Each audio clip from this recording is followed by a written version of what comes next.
তরুণদের মধ্যে একটা উত্তেজনা তো থাকবেই, অস্থিরতা থাকবেই। তো সেই উত্তেজনা অস্থিরতা আছে বলেই হয়তো মাঝে মধ্যে এরকম কিছু কথাবার্তা বা আচরণগুলো হচ্ছে। তো আমি আশা করি যে তারা বাস্তবতা অনুধাবন করবে এবং বুঝবে, যেহেতু জাতীয় রাজনীতির অঙ্গনে তারা আসতে চাচ্ছে, সেই কারণে জাতীয় রাজনীতির যে মেরুকরণ বা যে ধারা, সেটাকে তারা অনুধাবন করবে।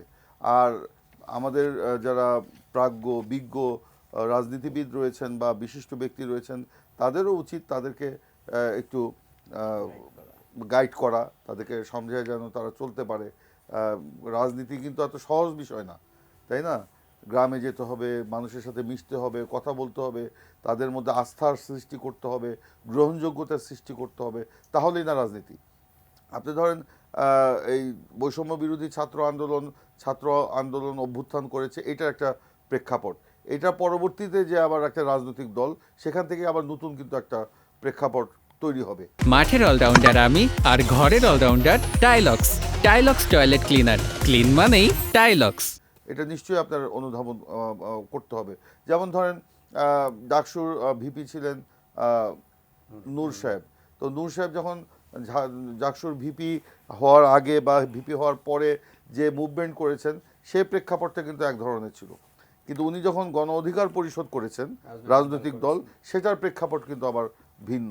তো এগুলো বিবেচনা নিয়ে কাজ করতে হবে। আর অর্থের ব্যাপারে আমি মঞ্জু ভাইয়ের সাথেও একমত যে আসলে আমার জানা নাই যে তাদের অর্থের উৎসটা কোথায়। তবে নিশ্চয়ই সরকার এ ব্যাপারে দৃষ্টি রাখবে, সরকারের বিভিন্ন সংস্থা দৃষ্টি রাখবে। আমাদের উপর যেরকম দৃষ্টি রাখে তাদের উপরে সেই দৃষ্টিটা থাকবে বলেই আমরা আশা করি। আর এখানে আপনার বিভিন্নভাবে যে কথাগুলো বলা হচ্ছে, যেমন এই একটু নাহিদ সাহেব বলেছেন যে বিএনপি ক্ষমতায় যাওয়ার পথ সুগম করার জন্য একটা নিরপেক্ষ সরকারের নামে 111-এর মতো কিছু করার চেষ্টা করছে। বিএনপি তো একটা রাজনৈতিক দল, বিএনপি তো ক্ষমতায় যেতেই চাবে। ক্ষমতায় যেয়ে তো বিএনপি তার নীতি আদর্শ, জনগণের জন্য যে তার কমিটমেন্ট, তার যে রাষ্ট্র কাঠামো মেরামতের 31 দফা, কিন্তু শহীদ প্রেসিডেন্ট জিয়াউর রহমানের 19 দফা, বেগম খালেদা জিয়ার ভিশন 2030, এগুলো বাস্তবায়ন তো করবে ক্ষমতায় যেই। তো ক্ষমতায় যাওয়ার জন্য বিএনপি অবশ্যই একটা নিরপেক্ষ নির্বাচন আশা করে। বিএনপি মনে করে, জনগণও মনে করে, নিরপেক্ষ নির্বাচন যদি হয় তাহলে অবশ্যই সেটা আপনার বিএনপি জনগণের রায় নিয়ে হয়তো সরকারে যাবে।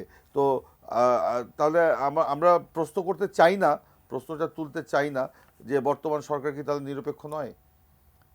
তা আমরা তো বর্তমান সরকারকে নিরপেক্ষই মনে করি এবং এই সরকারের প্রতি আমাদের আস্থা আছে, বিশ্বাস আছে। আমরা এই সরকারকে সমর্থন করেছি, এখনও করছি।